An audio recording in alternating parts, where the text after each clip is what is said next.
جو محمد رسول اللہ خاتم النبیین جن کے اوپر اللہ قرآن مجید نازل فرمائیں گے ان کے نام احمد ہوں گے۔ اللہ کے رسول نے فرمایا کہ محمد بھی ہوں میں، احمد بھی ہوں میں ماہی بھی ہوں، میں حاشر بھی ہوں، میں عاقب بھی ہوں۔ اللہ کے رسول نے تینوں چیزیں، چاروں نام کو بھی ذکر فرما دیا۔ اور بھی بہت سارا نام ہے، ان لی اسمان، میرا بہت سارا نام ہے، اللہ کے رسول نے فرما دی۔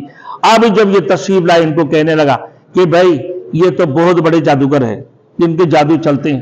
اللہ کے رسول نے شق القمر والی رات کو جب چاند دو ٹکڑا ہو، ساعت الشجر نطق الحجر شق القمر لاشارتی، اللہ کے رسول نے چاند کی طرف اشارہ کیا، چاند دو ٹکڑے ہو گئے۔ اب یہ کہنے لگا یہ چلتے ہوئے جادو ہے بھائی، یہ چلتی جادو ہے۔ تو کہا کہ یہ بھی ایک جادو ہے، یہ چلتی جادو جو ہوتے ہوا آ رہا ہے یہ بھی چل رہا ہے۔ یہ بالآخر ان لوگوں نے یہ جادوگر کہہ دیا، یا پھر عیسیٰ علیہ السلام کو جادوگر یا کاہن کہنا شروع کر دی۔ دونوں کی طرف یہ بات، فلما جاءتهم بالبینات قالوا ھذا سحر مبین، یہ دونوں طرف جاتے ہیں، اللہ کے رسول کی بھی، عیسیٰ علیہ السلام کی طرف بھی۔ اب بالآخر بھائی آخری لفظ کیا کہ ایمان کو اللہ رب العزت موسیٰ علیہ السلام اور عیسیٰ علیہ السلام کو ذکر کر کے آل ایمان کو یہ بات سمجھائے گے کہ ان انبیاء کی قوموں کی طرح تم بھی نہ بن جانا، کہ ایسا نہ ہو کہ تمہارے دل بھی سیاہ ہو جائے اور ہدایت سے محروم ہو جائے، تمہارے دل ٹیڑھا ہو جائے اور اللہ تمہارے دل کو سخت کر دے، اور ختم اللہ علی قلوبہم، کہ تمہارے دلوں کے اوپر اللہ ٹھپے لگا دے، مہر لگا دے۔ تم ایسے نہ ہونا۔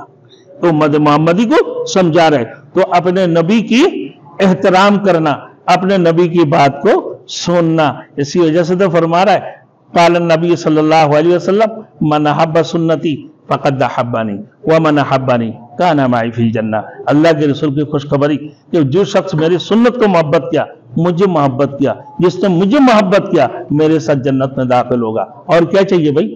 تو لہذا ہمیں بھی ہر کاموں میں اللہ کے رسول کی سنت کے خلاف کوئی کام نہیں کرنا چاہیے۔ اللہ کے رسول کی سنت کے اندر کامیابی، اللہ کے حکم احکام کے اندر کامیابی ہے، غیر کی طریقہ کے اندر ناکامی ہے۔ میرے دوستوں یہ باتیں ہمارے دلوں کے اندر آ جانا چاہیے کہ اللہ کی سوا کوئی معبود نہیں ہے، اللہ کی سوا کوئی معبود نہیں ہے، کسی سے کچھ نہیں ہوتا، سب کچھ ایک رب سے ہونے کا یقین، غیر سے نہ ہونے کا یقین، رسول مقبول صلی اللہ علیہ وسلم کی طریقہ کے اندر کامیابی، غیر کے طریقہ کے اندر ناکامی، اس بات کی یقین تمہارے دلوں کے اندر آنا چاہیے۔ اس کو کہتے ہیں راسخ الایمان۔ اللہ ہم سب کو راسخ الایمان بنائے، اللہ ہم سب کو ایمان قوت اور ایمانی جذبات عطا فرمائے۔